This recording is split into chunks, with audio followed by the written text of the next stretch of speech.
Right then, so talked about setup looking very, very good, grip position wise. Posture in terms of your spine angle now is in a nice lean position, that right shoulder's nice and low, which is good.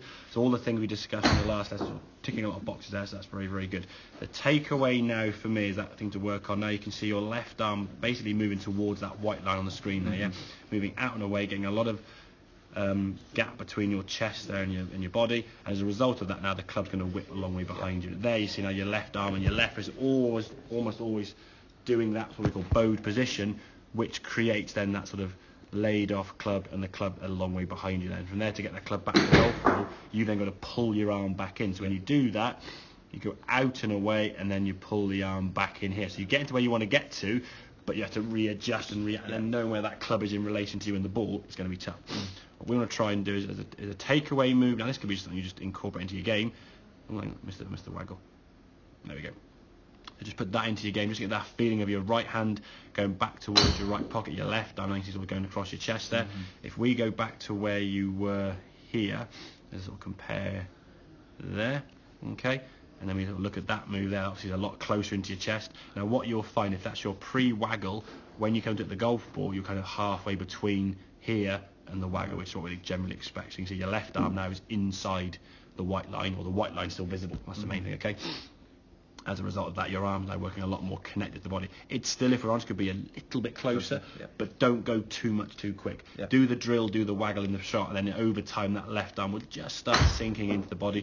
But you can see the club now is more in line with your toes, whereas this one now is whipped behind you, okay? At the top of the backswing there now, that is the shortest club I've seen in your hands by that. We said when the club was over here, it looks very long, but the fact the club's over there, the club looks shorter because it's pointing more towards target, okay? So much better backswing to start with. As that club now starts coming back down, it's not such as a reroute to get the club back here. It's coming back to where you went in the takeaway, and then back in the golf ball. Lovely strike, ball strike in the screen, and then the shot's now going a little bit of a draw off to the left.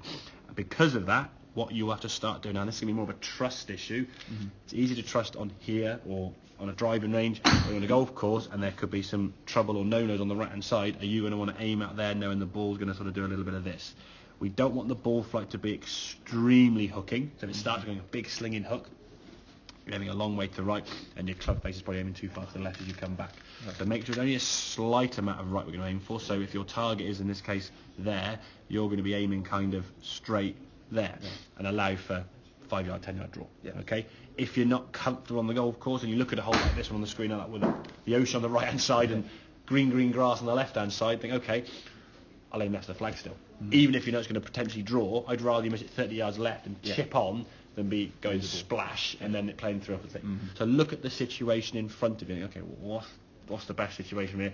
Obviously, ideally on the green is the best option, but if you don't feel comfortable doing that, then don't aim for the flag or too far right, thinking, well, if I don't get read it, you're in the ocean, okay? If it's a bit more open out and there's not so much of an issue, aim at the flag or just right of it and you can play a normal draw. Okay, mate? Does that make sense, yeah? Awesome. So work on that there, keep working on that left arm position. That draw, so put your right arm under your armpit and just feel almost like you're pushing this left arm into that hand. Actually, a bit of pressure into your hand. Don't sort of just go, actually squeeze it in there. Again, with any drill we've done now in the past and the future, exaggerate it to make it feel more of a sort of move that way. Okay, mate? Cool. Good stuff. I'll have a couple more in a minute and we'll see you, all right?